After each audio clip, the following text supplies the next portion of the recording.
now there's a shift in standards. We have standards across the nation now called Common Core standards. Before Common Core, each state had their own standards, and we were to teach those standards to our students. Those were the standards that we were to teach our students.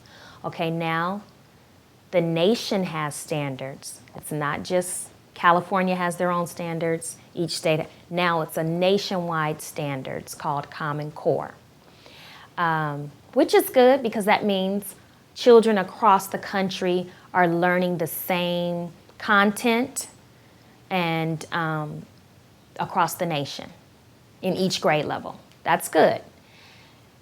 The catch here is now they're scrambling around trying to figure out how they want us to teach it, as opposed to now we're professionals. This is what has come up. Now you give it to us. We have all these teaching tools already in our classroom.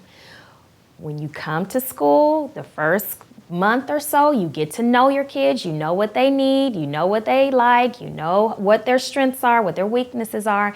Now, like a doctor, you diagnose. Now it's my turn to do what I do to make sure I fill in those gaps or do my best to fill in those gaps.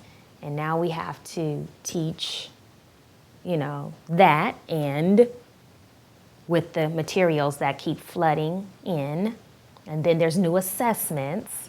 And now we're assessing online. And that's a whole nother thing because every child, especially in underprivileged areas, does not have technology at home.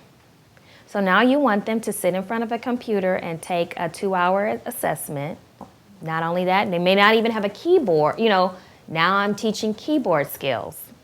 Everybody has these big and grand ideas at the top, but when it trickles down to where, basically where the action happens, there's a disconnect, and teachers really feel like they aren't trusted to do what they, were taught to do and experienced doing.